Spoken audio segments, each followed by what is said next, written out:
Nothing is more frustrating than having firewood that hasn't been properly seasoned yet, which means it's not dry enough to burn. I'm going to give you a couple tips on how to season your firewood, and I'm going to show you a cool little tool to test the moisture content to let you know when it's ready to burn.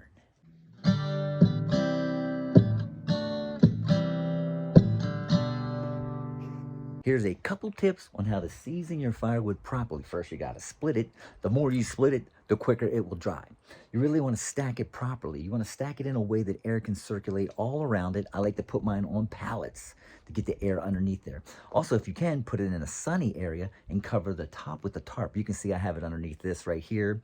It's not going to dry that fast, but it's been raining a lot. Also, you want to avoid storing it indoors. It will dry better outside. Way to visually tell if the wood is seasoned and dries is if the ends start having cracks in it, like this. Another too is when you cut the wood and it's wet, it's very heavy, and it should lighten up when you pick it up after it's been seasoned. The time frame that it takes to properly season firewood all depends on those tips that I just told you. How you split it, how you stack it, how you store it. But it also depends on the type of wood that it is. There's softwoods, which could maybe take 6 months. There's hardwoods, which might take up to 18 months. You can tell when wood is not ready to be burned or it's properly seasoned is because it's very difficult to even light it, to get it started. And the flames will go out, and then you'll be left with this charred piece of wood. If it's properly seasoned, it'll light very easy, it'll burn fast, it'll burn hot, and it'll burn all the way down to the ashes. If you're still unsure if your wood is ready and if it's properly seasoned, you can get yourself one of these guys right here. It's a moisture meter. Let's check it out. So here's the meter right here. And on the back of it, these are the moisture levels. You can see it says for softwoods, hardwoods, building materials. And it'll tell you the moisture level to the left. There's dry, mid, and wet. So you want it to be dry.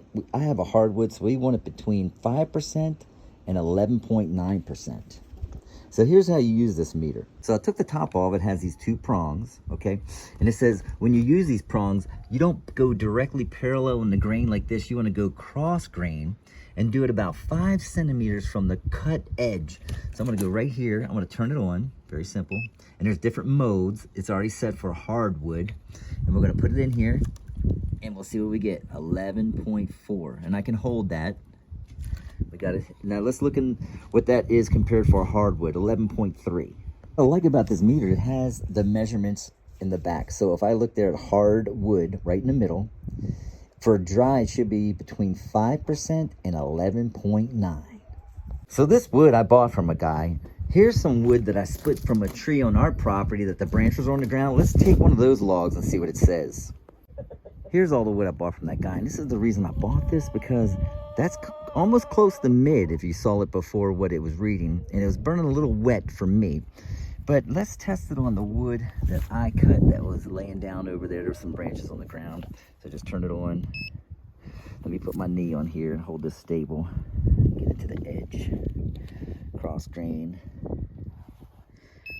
11.9. What's 11.9 on here? So 11.9, that's right at the edge of being dry. This log right here I found on the side of the road. They got a bunch of stumps down the road, so I got this to split some wood. Let's see what this one reads. Ooh, 19.8. So if you look at that, 19.8, that's going to be wet. You have it. There's some good tips on learning about seasoning firewood. If you're ever suspicious, get one of these, especially if you're going to go and get firewood delivered. You're going to pay a lot of money. And if they drop you all some hunky-bunky wet wood, it's not going to work. You're going to be very disappointed. You pull this guy out, and you'll see those guys go, uh-oh, this person knows what they're talking about. And you test that wood before you buy it. Guys, thanks for watching. Stay tuned. But I'm coming home. I'm coming. I'm coming home. I'm coming. Homestead Overland, Virginia.